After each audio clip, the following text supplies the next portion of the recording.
Ibadah sholat maghrib bagi Anda yang menjalankannya. Pemirsa, Tentara Nasional Indonesia atau TNI lahir dalam kancah perjuangan bangsa Indonesia mempertahankan kemerdekaan dari ancaman penjajahan. TNI juga memiliki pasukan elit khusus yang disegani bahkan ditakuti oleh bangsa lain termasuk Amerika Serikat. Siapa saja mereka? Berikut liputannya.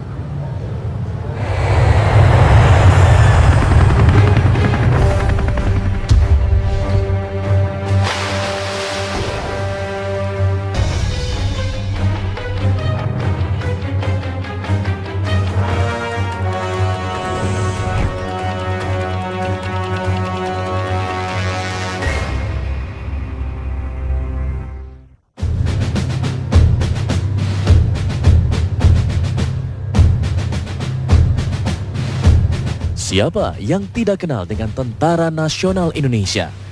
Ya, Tentara Nasional Indonesia atau TNI bertugas menjaga tegaknya NKRI dan mempertahankan kedaulatan Republik Indonesia. Walau jumlah alat utama sistem persenjataan negara masih terbatas, namun jangan coba-coba meremehkan kekuatan personil militernya. Alat utama persenjataan modern tentu harus terintegrasi dengan sumber daya manusia TNI yang mumpuni.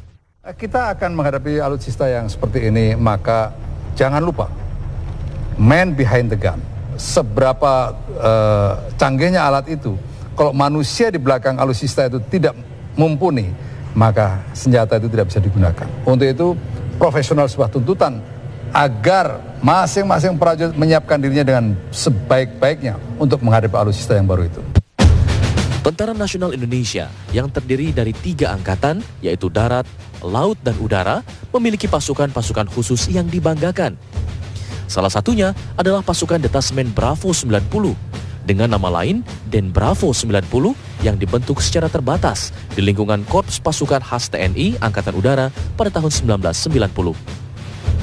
1 orang kekuatan tempur TNI Den Bravo 90 digadang sebanding dengan 5 kekuatan prajurit TNI dan merupakan pasukan khusus pertama Indonesia yang menguasai ilmu bela diri STEMA yang merupakan ciri khas dari pasukan elit Rusia.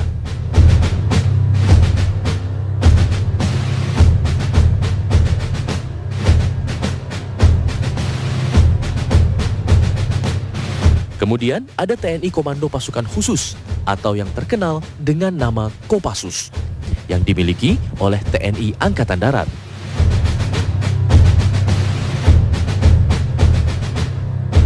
Menurut versi Discovery Channel Military edisi 2008, salah satu pasukan elit TNI Kopassus berada di urutan 3 dunia di bawah SAS dari Inggris dan Israel Mossad dari Israel. Kemudian baru Spetsnaz dari Rusia dan GIN dari Perancis.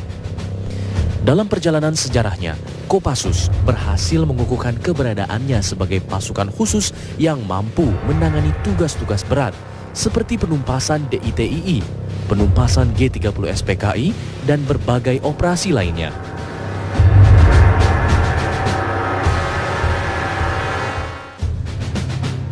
Satu orang personil Kopassus disebut sebanding dengan kemampuan 8 prajurit TNI.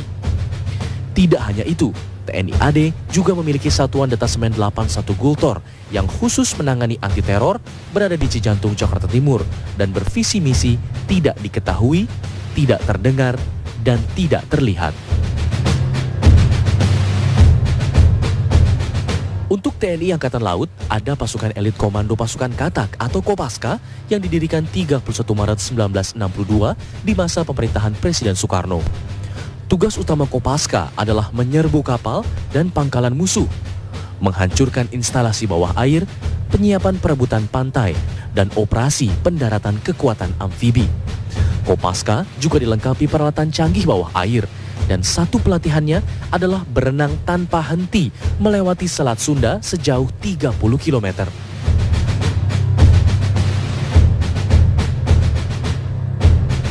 Kemampuan 1 orang personel Kopaska setara dengan 24 orang TNI.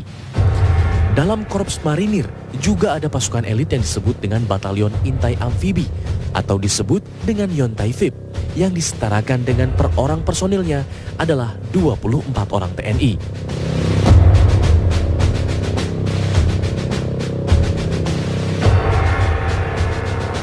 Prajurit yang memakai baret ungu ini, salah satu tempaan latihannya adalah berenang dengan kondisi tangan dan kaki terikat dan menyeberangi Selat Madura sejauh 6 km. Tentara Nasional Indonesia juga memiliki pasukan elit yang digadang sebagai pasukan terkuat. Bayangkan saja, satu orang personilnya sebanding dengan kemampuan 120 orang prajurit TNI. Namanya adalah Detasemen Jalamangkara atau disebut dengan Denjaka di bawah Komando TNI Angkatan Laut.